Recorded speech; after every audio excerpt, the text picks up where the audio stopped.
Hello everyone, welcome to Abhipedia powered by Abhimanyu IAS. My name is Barka Mirza. तो आज के इस सेशन में हम बात करने वाले हैं सेबी ग्रेड ए 2022 एग्जामिनेशन के रिगार्डिंग। ठीक है, एज वी ऑल नो कि हमारी जो सेबी ग्रेड ए नोटिफिकेशन है वो आ गई है एंड टोटल वैकेंसीज हैं। Total vacancies for SEBI grade A 2022 that is 120 vacancy आई हैं आपकी, जिसमें 80 सीट्स जो हैं वो है जनरल कैटेगरी के लिए, है ना। एंड हमारा एग्जाम जो कंडक्ट किया गया है that is for phase 1, SEBI grade A phase 1 का जो एग्जाम कंडक्ट किया गया है ऑन 28th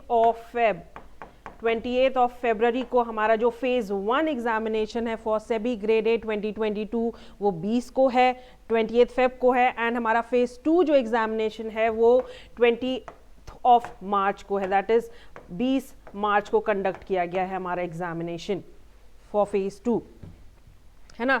तो हमारे पास ज़्यादा समय हमें नहीं दिया गया है। जैसे कि मैं आपको हमेशा कहती थी कि नोटिफिकेशन आने के ठीक बाद ही आपको एग्ज़ाम डेट्स भी आ जाते हैं, जिसके लिए आपको प्रिपरेशन करने का ज़्यादा वक्त नहीं मिलता है। तो हार्डली हम कह सकते हैं 42 to 43 डेज आपके हाथ में है फॉर फेज़ 1, है कि नहीं। तो आज के इस सेशन में मैं आपको बताने वाली हूं, today will be talking about the economic syllabus for SEBI grade A 2022, जिसमें हम इन डेप्थ जाएंगे कि एक्चुअली कौन कौन से टॉपिक्स इंपॉर्टेंट है, कौन कौन से कंटेंट्स जो हैं आपको इंफॉर्मेटिव है, जो एग्जामिनेशन पॉइंट ऑफ व्यू से इंपॉर्टेंट रहने वाले हैं आपके लिए।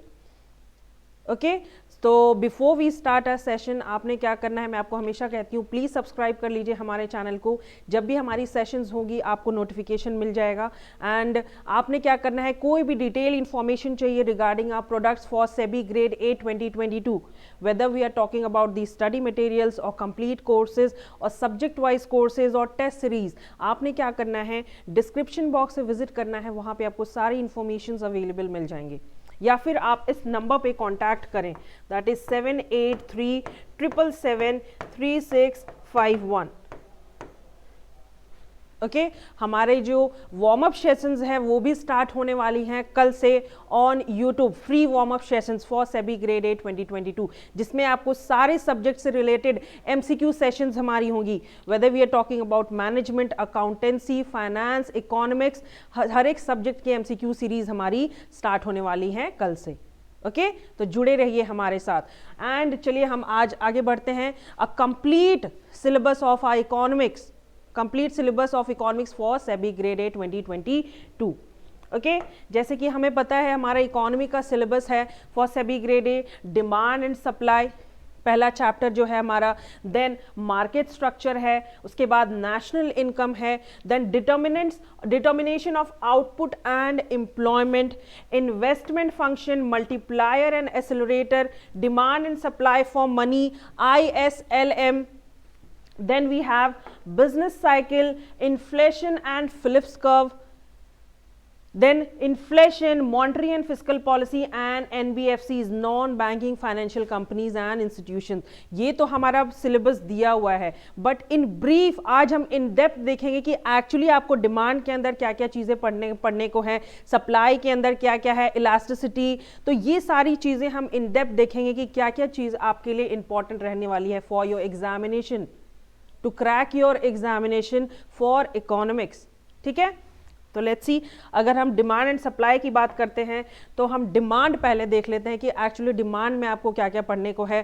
दैट इज डिमांड की meaning and definition of demand की, actually what is demand, then demand के फंक्शंस, उसके कैरेक्टरिस्टिक्स क्या हैं, demand curve, law of demand which shows an inverse relationship between price and quantity, है कि नहीं। Demand curve, law of demand, that is downward sloping, जैसे जैसे हमारी prices of products and services increase होती हैं, prices of goods and services increase होती हैं, वैसे ही हमारे डिमांड जो हैं वो डिक्रीज हो जाती हैं। तो there is an inverse relationship, तो ये सारी चीजें आपको जानने को है। Then comes the derivations of demand curve, how demand curve derived.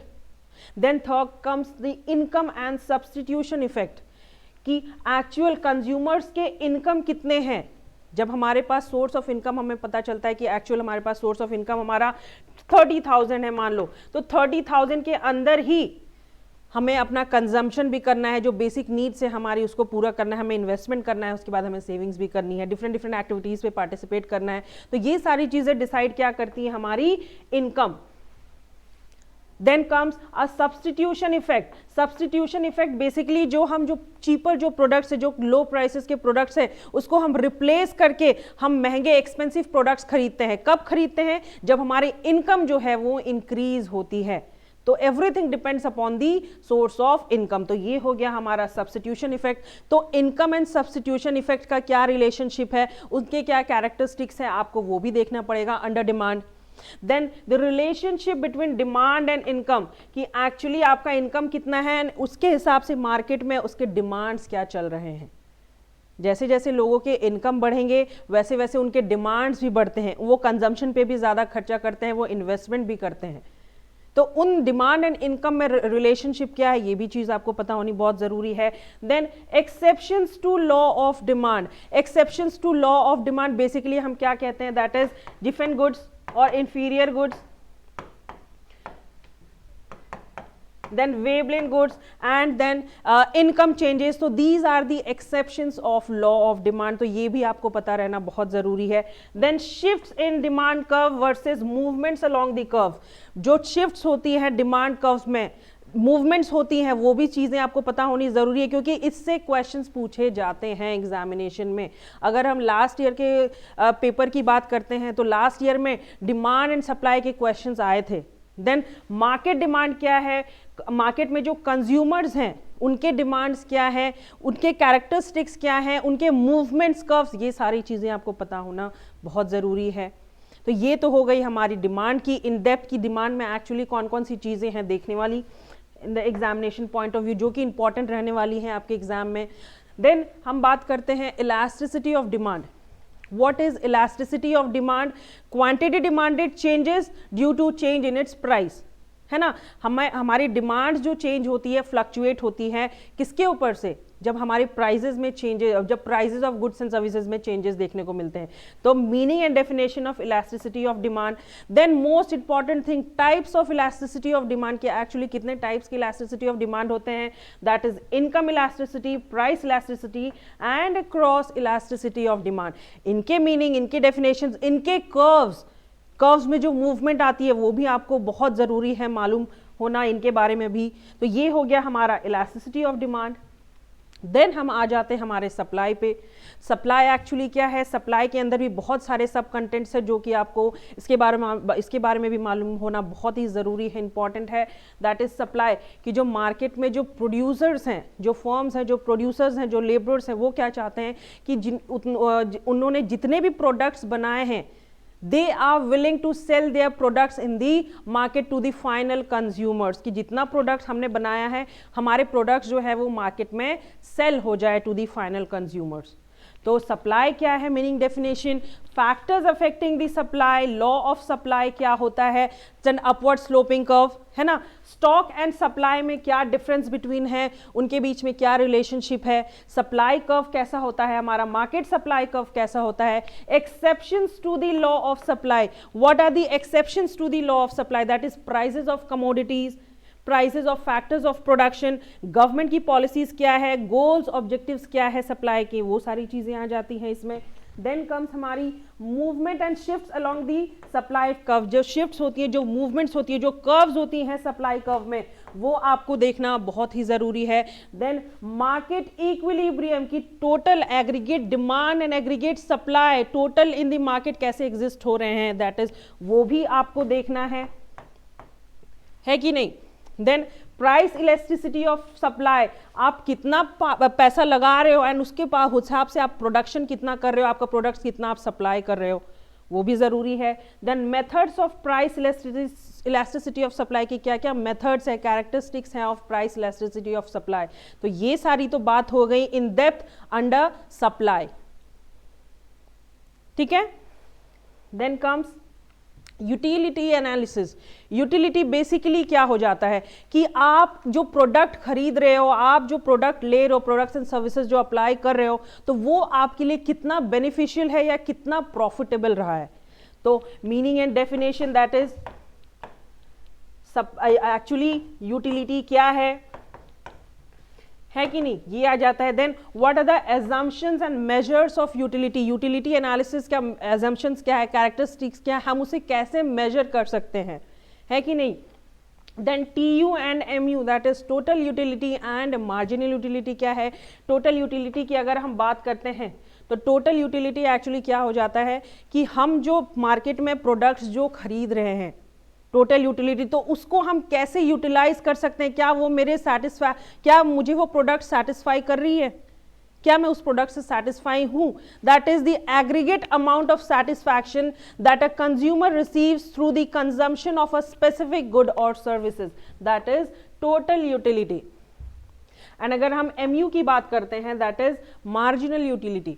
Marginal utility क्या हो जाता है कि हम जब मार्केट में जाते हैं तो बहुत सारे प्रोडक्ट्स एंड सर्विसेज रहते हैं, प्रोडक्ट्स रहते हैं, तो हमने एक प्रोडक्ट लिया, हमारी जो सेटिस्फैक्शन है वो पूरी नहीं हो रही, हम और दूसरा लेंगे, तीसरा लेंगे, चौथा लेंगे, तो हमारी जो डिजायर है वो बढ़ते रहती है। दैट इज मार्जिनल यूटिलिटी की how much of an item a consumer are willing to purchase in the market, that is marginal utility.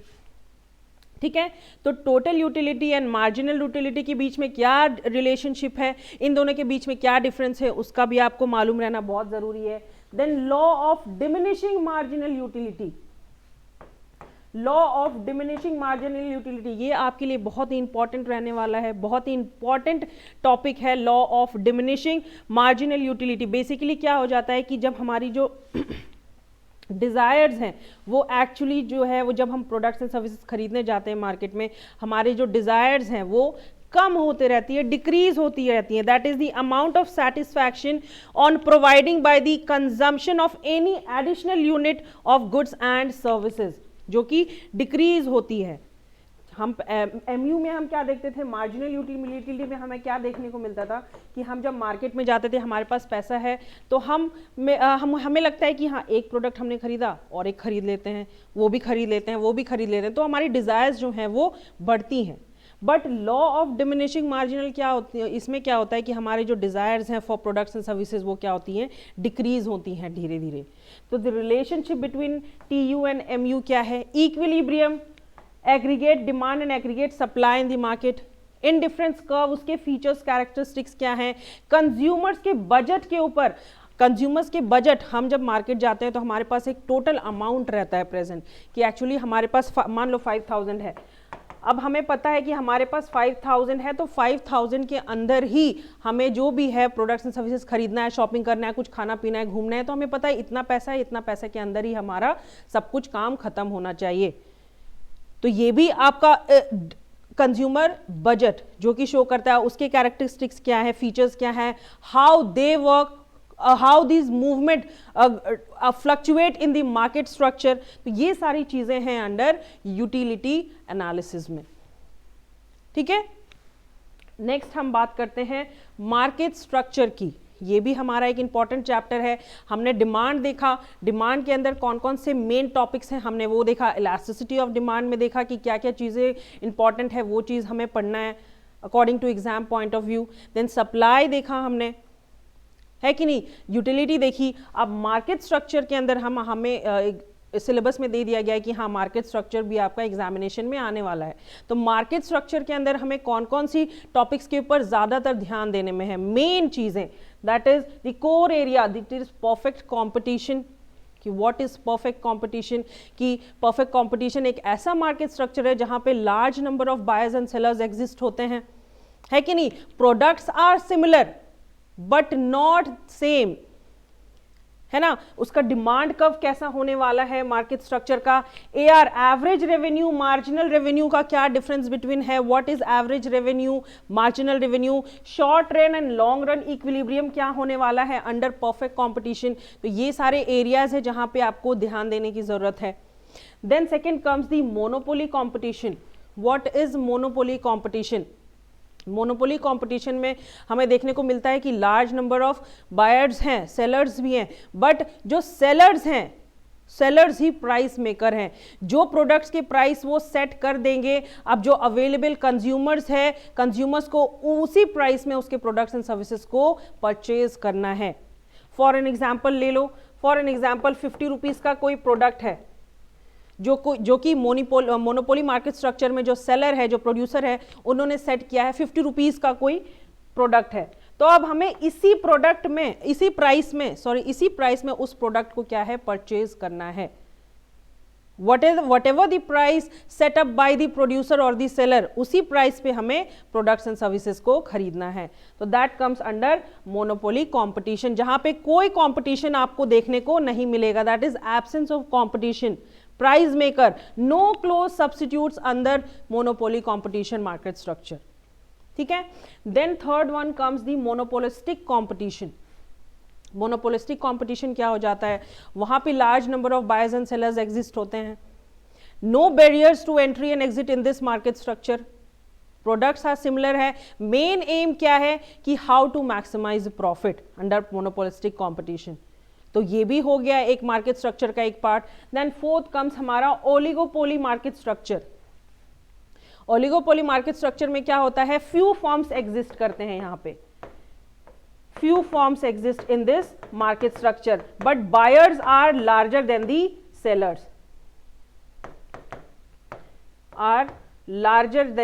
sellers, in oligopoly market structure. उसके फीचर्स क्या हैं, how the demand curve move या shift in this market structure under oligopoly। तो ये सारी चीजें आपको देखने को है which is important for the examination। तो ये हमने बात कर ली मार्केट स्ट्रक्चर की। देन कम्स हमारा national income, most important topic for your examination, national income and Keynesian classical approach. अगर हम नेशनल इनकम की बात करते हैं तो हमें पता है व्हाट इज नेशनल इनकम, है ना, कि हमारी कंट्री जो है एक फाइनेंशियल ईयर में, एक ईयर में कितना प्रॉफिट अर्न किए, कितना इनकम उन्होंने कमाया है in a given period of time, that is national income.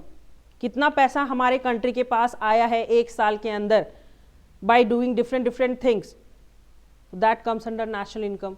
तो नेशनल इनकम क्या है, उसके बेसिक टर्म्स आपको मालूम रहना बहुत ही ज़रूरी है। इसके फॉर्मूलाज क्या है, that is GDP. What is GDP, gross domestic product, gross national product, net national product, net domestic product and national income eight factor cost. Transfer payments क्या है, पर्सनल इनकम क्या है, डिस्पोजेबल इनकम क्या है। तो ये सारे जो है बेसिक टर्म्स हैं अंडर नेशनल इनकम, इनके बारे में आपको मालूम रहना बहुत ही इंपॉर्टेंट है, जरूरी है। बहुत सारे स्टूडेंट्स को पता नहीं रहता है कि what is disposable income, personal disposable income. अगर हम पर्सनल डिस्पोजेबल इनकम की बात करते हैं तो फॉर एन एग्जाम्पल आपकी सैलरी जो है वो 25,000 है, ओके 25,000 आपकी सैलरी है, आपको टोटल मिला है इसमें, ठीक है 25,000 आपकी सैलरी है, बट आप उसमें से 1,000 जो है टैक्स दे रहे हो या कोई भी चीज आप किसी को पे कर रहे हो, फॉर एन एग्जाम्पल टैक्स ही ले लो, तो आपके हाथ में कितना बचा 24,000। अब ये जो 24,000 है ये आपका क्या हो गया, डिस्पोजेबल इनकम। आपको अब इसी में से आपको आपका कंजम्पशन भी करना है, जो भी आपने स्पेंड करना है on your basic needs, consumption पे खर्चा करना है आपको, इसी से आप इन्वेस्टमेंट भी करना है आप चाहो तो, और इसी से आप सेविंग्स भी कर सकते हो, दैट इज डिस्पोजेबल इनकम।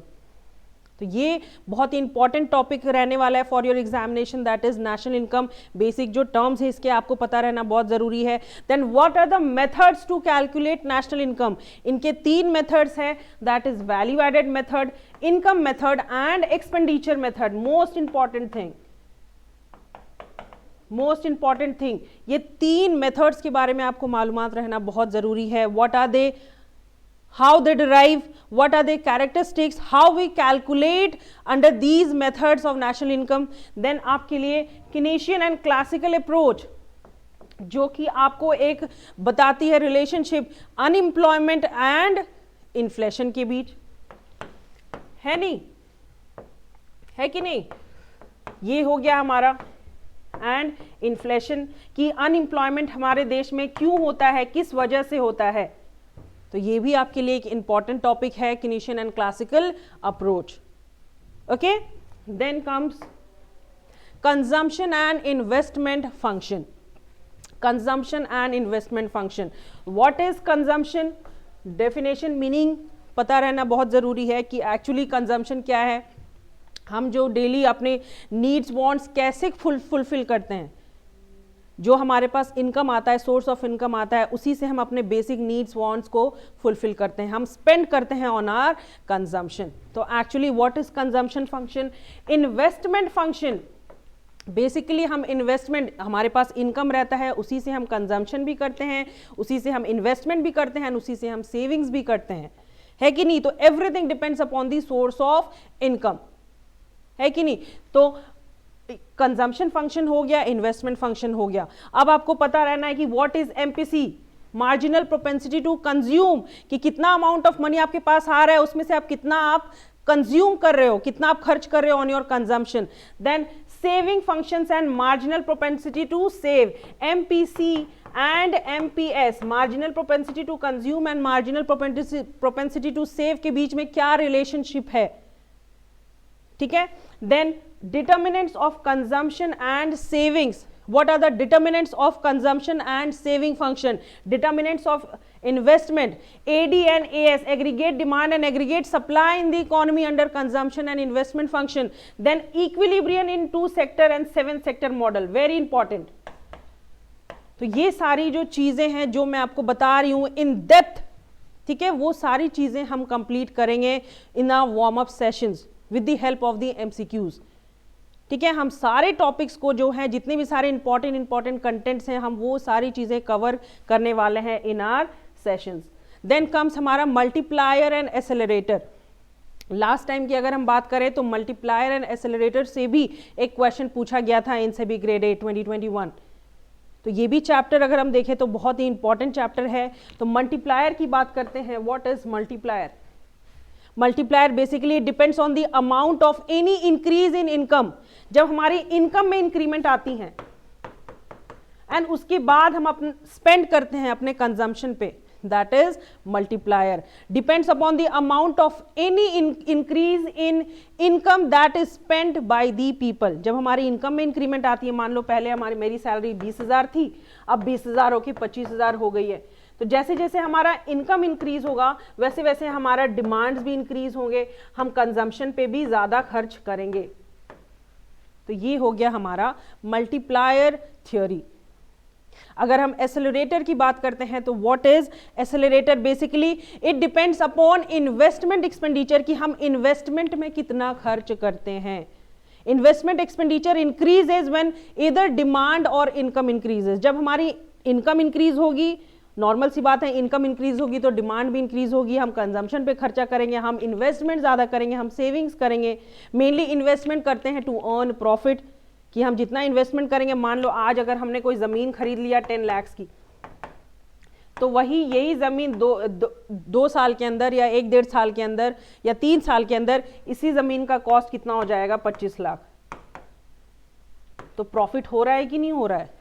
तो accelerator basically relates to investment expenditure, ठीक है? देन हमारा स्पेंडिंग मल्टीप्लायर, जो हम स्पेंड करते हैं, जैसे जैसे इनकम इंक्रीज होगा वैसे वैसे डिमांड्स बढ़ेंगे, वैसे वैसे हम स्पेंड भी करेंगे। देन टैक्स मल्टीप्लायर, जैसे जैसे इनकम बढ़ेंगे वैसे वैसे हमें हमारी जो टैक्स रेट है, टैक्स पॉलिसी जो कि गवर्नमेंट हमसे लेती है, उनमें भी कुछ चेंजेस देखने को मिलेगा।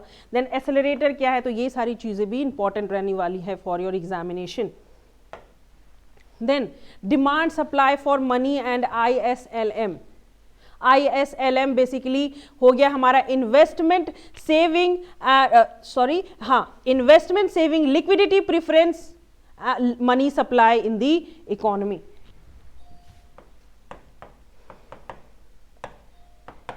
Investment, okay, investment saving liquidity preference money supply.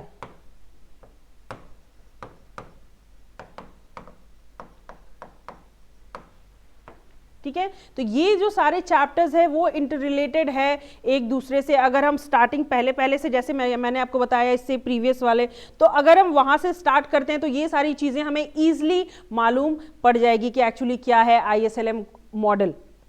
ठीक है। देन जैसे जैसे एमसीक्यू सेशंस करेंगे हम एमसीक्यूज करेंगे regarding this also. Then investment, saving, liquidity, money, demand for money, actually कितना अमाउंट ऑफ मनी पूरे मार्केट में सर्क्यूलेट हो रहा है, क्यों सर्क्यूलेट हो रहा है, क्योंकि मनी सप्लाई ज्यादा है, ठीक है। देन आईएसएलएम कर्व को अगर हम करेंगे तो अगर हम दोनों को एक साथ करेंगे तो उसका क्या रिलेशनशिप बताएगा, उसमें क्या डिफरेंस देखने को मिलेगा। Then shift in IS LM curve, तो ये सारी चीजें इंपॉर्टेंट है under demand and supply for money IS LM, ठीक है। Investment, saving, liquidity, preference, money supply. Then आ जाता है most important chapter, that is inflation. Actually what is inflation? Inflation हमें पता है कि महंगाई जब बढ़ जाती है मार्केट में, जब मनी सप्लाई बहुत ज्यादा हो जाती है, that is inflation. A general increase in the rises of price, rises of goods and services, increase in price rises of goods and services, that is inflation. Inflation क्या है? Basic terms जो है आपको मालूमात होना बहुत जरूरी है। What is inflation? डिफ्लेशन क्या है? Reduction in the price, general price level. Disinflation क्या है? कि सर्टेन पीरियड ऑफ टाइम के बाद हमारी जो प्रोडक्ट्स एंड सर्विसेज की कॉस्ट है वो गिर जाती हैं। हाइपर इन्फ्लेशन क्या है? Uncontrollable inflation. Then stagflation. Then हमारा headline and core inflation, most important term headline. आपको क्वेश्चन पूछा जा सकता है what is the difference between headline inflation and core inflation, उसका डिफरेंस बिटवीन क्या होता है। अगर हम स्टेटमेंट बेस्ड क्वेश्चन पूछे तो वहां पे भी आपको क्वेश्चन पूछा जा सकता है regarding headline inflation and core inflation, ठीक है। Then come CPI components, that is consumer price index, कि हम जो average basket of goods and services खरीदते हैं एंड हम जो प्राइसेस पे करते हैं टू दी प्रोड्यूसर्स और to the sellers in the market, that is CPI, है ना। तो CPI for rural, CPI urban, CPI combined, CPI industrial workers के बारे में, सीपीआई एग्रीकल्चरल लेबर्स के बारे में एंड सीपीआई रूरल लेबर्स के बारे में। तो ये सारी चीजें जानकारी होना बहुत ही जरूरी है ना। Then WPI wholesale price index, basically wholesale price index क्या है? जो कि प्रोड्यूसर होलसेलर एंड रिटेलर्स जो होलसेल मार्केट में जो गुड्स एंड सर्विसेज वो खरीदते हैं उसमें जो चेंजेस आती हैं, दैट इज डब्ल्यूपीआई। उसके कंपोनेंट्स क्या है? डब्ल्यूपीआई फूड इंडेक्स क्या है? पीपीआई क्या है? Producer price index. And measures of inflation in India, what are the various measures कि हम कैलकुलेट करते हैं इन्फ्लेशन, है ना। तो ये सारी इंपॉर्टेंट कंटेंट हो गए under inflation. What are the rates, what are the percentages जो कि चेंजेस आती हैं हमारे इन्फ्लेशन इन इकोनॉमी, पूरे अगर एक साल का देखें हम तो ये चीज़ बहुत ही इंपॉर्टेंट रहने वाली है आपके लिए। देन कम्स बिजनेस साइकिल, ये भी एक इंपॉर्टेंट टॉपिक रहने वाला है फॉर योर एग्जामिनेशन। अगर हम बिजनेस साइकिल के अंदर देखते हैं तो कि what is business cycle, business cycle को हम इकोनॉमी साइकिल भी कहते हैं, है कि नहीं। जो फ्लक्चुएशंस आती हैं प्रोडक्ट्स एंड सर्विसेज में एंड उसका इफेक्ट हमें डायरेक्ट किस पे देखने को मिलता है? GDP, that is gross domestic product, कि कितना अमाउंट ऑफ प्रोडक्ट हमने प्रोड्यूस किया है in an economy during a year, we called it as GDP. तो what is the meaning, characteristics of business cycle? What are the different stages of business cycle? That is expansion, peak, contraction, trough and recovery. Expansion peak में अगर हम देखें तो जितने भी सारे activities हैं, that is demand supply of goods and services हो गया, इन्वेस्टमेंट हो गया, वेजेस, सैलरी, रेम्यूनरेशन हो गया, तो सारी चीजें जो क्या है अपवर्ड डायरेक्शन में, मतलब इंक्रीज होती हैं, धीरे धीरे ग्रो करती हैं। अगर हम पीक की बात करते हैं तो जितनी भी सारी एक्टिविटीज हैं वो है रहती हैं एट मैक्सिमम स्टेज, कि उससे ऊपर उससे महंगाई ज्यादा और नहीं बढ़ सकती है, जैसे कि एग्जांपल हम कह सकते हैं। देन कॉन्ट्रैक्शन जो है वो धीरे धीरे हमारी जितनी भी सारी एक्टिविटीज है वो क्या होती है? स्लो डाउन करती हैं, धीरे धीरे जो ग्रोथ है उनकी वो स्लो होती है। एंड ट्रफ में क्या होता है? वो मिनिमम लेवल पे चल जाती है, मतलब उससे नीचे और कुछ नहीं होता, उसके बाद फिर धीरे धीरे रिकवर करती है। Goods and services demand, goods of demand supply, market structure, supply, wages, salary, remuneration, investment, inflation, तो वो सारी चीजें अब धीरे धीरे फिर रिकवर करती है। तो इसका अगर हम ड्रॉइंग करें तो इसकी जो ड्रॉइंग है वो ऐसी है। बिजनेस साइकिल एक्सपैंड करती हैं, फिर पीक स्टेज में फिर धीरे धीरे कॉन्ट्रैक्ट करती हैं, फिर एकदम नीचे लेवल में, और फिर हमारी इकोनॉमी फिर धीरे धीरे ग्रो करती है। So this is the diagram for business cycle. Okay, then comes balance of payment. Balance of payment भी एक इंपॉर्टेंट टॉपिक है। बैलेंस ऑफ पेमेंट की बात करते हैं तो उसके मीनिंग, उसके कैरेक्टरिस्टिक्स क्या है, बैलेंस ऑफ पेमेंट की कितना अमाउंट ऑफ प्रोडक्ट, कितना number of products and services हमारे कंट्री में आ रहा है, जा रहा है, उसका जो प्रॉपर अकाउंटिंग हम कह सकते हैं, एक प्रॉपर सर्कुलर जो है कि कितना प्रोडक्ट हम इंटरनेशनली बिक रहा है, एक्सपोर्ट हो रहा है, इंपोर्ट हो रहा है, that comes under balance of payment. उससे हमें क्या इनकम मिल रहा है, कितने इनकम हम रिसीव कर रहे हैं, that comes under balance of payment. ठीक है, तो उसके मीनिंग, उसके कंपोनेंट्स, बैलेंस ऑफ पेमेंट्स में दो अकाउंट्स है, that is current account and capital account. हमें पता है कि actually what is current account, capital account. जो एरर्स होते हैं, जो प्रॉब्लम्स होती हैं regarding this current account, capital account, वो जन डेफिसिट जो हो जाती है, दैट इज शॉर्टेज पड़ जाती है, शॉर्टफॉल हो जाती है हमारे अकाउंट्स में, whether we are talking about current account और capital account in the balance of payment, वो क्या है। Then autonomous versus accommodating transactions, जो भी ट्रांजैक्शंस होती हैं, या तो हम परचेस कर रहे हैं या तो हम सेल कर रहे हैं, जो भी ट्रांजैक्शंस होती है रिगार्डिंग बीओपी, वो आपको मालूमात होना बहुत जरूरी है। Then disequilibrium in the BOP, क्यों होती है disequilibrium in the balance of payments, उसके कॉजेस क्या है, उसके इफेक्ट्स क्या हैं, and what are the methods to correct disequilibrium in the balance of payment. तो ये सारी चीजें इंपॉर्टेंट टॉपिक्स हैं जो आपके एग्जामिनेशन पॉइंट ऑफ व्यू से बहुत ही इंपॉर्टेंट रहने वाली हैं। Disequilibrium in the balance of payment and actually what is capital account and current account, how they exist in the balance of payment. Okay, then comes हमारा foreign exchange market. What is foreign exchange market, जो हम securities purchase sale करते हैं, bond, security, stocks, जो भी है वो सारी चीज़ें कहाँ पे होती हैं, foreign exchange market, money market, capital market. तो ये चीज़ भी आपको मालूम रहना बहुत ज़रूरी है। दैट इज बेसिक जो टर्म्स है, what is real and nominal exchange rate, fixed exchange rate क्या है, फ्लेक्सिबल एक्सचेंज रेट क्या है, जो फ्लक्चुएशंस आती हैं in the exchange rate. Then manage a floating exchange rate क्या है, जो हमारी जो डिफरेंट कंट्रीज की जो सेंट्रल बैंक है जो मैनेज करने की कोशिश करती है to maintain liquidity into currency, ये सारी चीजें। Then purpose of forex, main objective या main purpose of forex market क्या है। Then what is spot, cross and forward rates, different rates important है। What is spot rate, cross rate and forward rates, swap क्या है, bid and ask rate क्या है। तो ये सारी चीजें इंपॉर्टेंट टर्म्स है जो कि एग्जामिनेशन पॉइंट ऑफ व्यू से बहुत ही इंपॉर्टेंट रहने वाली हैं। एग्जाम में इससे रिगार्डिंग क्वेश्चंस आपको पूछे जा सकते हैं। ओके, देन कम्स हमारा monetary policy, most important topic कि actually what is monetary policy. Monetary policy हमारी गवर्नमेंट क्यों लाती है हमारे कंट्री में। मनी सप्लाई जब बहुत ज़्यादा बढ़ जाता है, महंगाई उससे होने लगती है, लोगों के पास बहुत ज़्यादा पैसा हो जाता है, उसके डिमांड्स बढ़ जाते हैं, वो इन्वेस्टमेंट ज़्यादा करते हैं, है कि नहीं, तो मनी सप्लाई बहुत ज़्यादा हो जाती है। तो उसको कंट्रोल करने के लिए हमारी गवर्नमेंट ये मेजर अपनाती है, दैट इज़ मॉनेटरी पॉलिसी। उसके मीनिंग क्या है, ऑब्जेक्टिव्स क्या है, कितने टाइप्स के पॉलिसीज़ हैं जो हमारी गवर्नमेंट करती हैं, what are the main tools of monetary policy. CRR क्या है, SLR क्या है, ओपन मार्केट ऑपरेशन क्या है, बैंक रेट क्या है, रेपो रेट क्या है, रिवर्स रेपो रेट क्या है। तो ये सारे बेसिक टर्म्स है जो आप इसको मालूम रहना इस बहुत ही ज़रूरी है। These are the monetary tools जो कि हमारी RBI अपनाती है। Then what is expansionary and contractionary monetary policy, liquidity adjustment facility क्या है, मार्जिनल स्टैंडिंग फैसिलिटी क्या है, ये सारी चीजें। देन मॉनेटरी पॉलिसी कमिटी, उसके decisions, quantitative and qualitative functions, जो हमारी MPC डिसाइड करती है कि इन्फ्लेशन रेट कितना होना चाहिए, रेपो रेट कितना होना चाहिए, रिवर्स रेपो रेट कितना होना चाहिए, CRR, SLR, तो हर एक चीज जो है वो डिसाइड किया जाता है by RBI monetary policy committee. जैसे कि मैं आपको बता दूं, अपर लिमिट जो है 6% है एंड लोअर लिमिट जो है वो कितना है 2%। तो इन बिटवीन जो है एवरेज रेट रखा जाता है of inflation, repo rate, reverse repo rate. तो ये सारी चीजें डिसाइड की जाती है by our MPC, that is monetary policy committee. तो ये बात हो गई हमारी मॉनेटरी पॉलिसी के रिगार्डिंग, ठीक है। देन कम्स हमारा fiscal policy.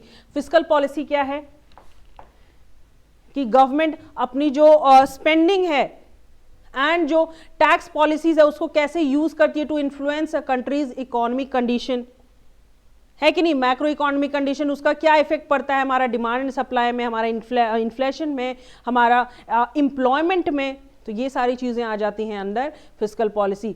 Meaning fiscal policy, what are the government measures, क्यों फिस्कल पॉलिसी अपनाती है हमारी गवर्नमेंट। देन फिस्कल पॉलिसी के अंदर ही आ जाता है हमारा गवर्नमेंट बजट, कि पूरे साल के लिए, एक फाइनेंशियल ईयर के लिए गवर्नमेंट हमारी क्या बजट्स अपनाती है टू डिफरेंट एक्टिविटीज करने के लिए। Then revenue and capital budgets, what are revenue budgets, कि कितना नंबर, जब हमारी सरकार टैक्स कलेक्ट करती है तो उनके पास क्या आता है as a source of revenue, उसका वो क्या करती हैं, किन डिफरेंट चीज़ पे वो खर्च करती हैं for the growth of the economy. Then tax and non tax sources of revenue, types of deficits, कितने टाइप्स के डेफिसिट्स हैं, that is revenue, fiscal and primary deficits, जो शॉर्टेज हो जाती है हमारी कंट्री में। एंड अधिकतर देखने को मिलता है कि शॉर्टेजेस ही होती है, जहाँ पे एक्सपेंडिचर जो है वो एक्सीड कर जाती है हमारी रेवेन्यू से। देन डेफिसिट्स का इम्पैक्ट क्या होता है हमारी कंट्री के ऊपर।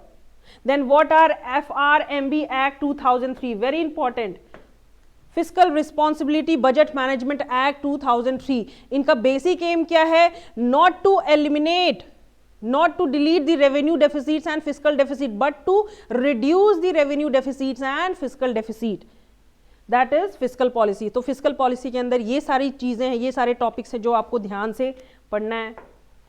Then comes हमारा NBFCs, non banking financial institutions.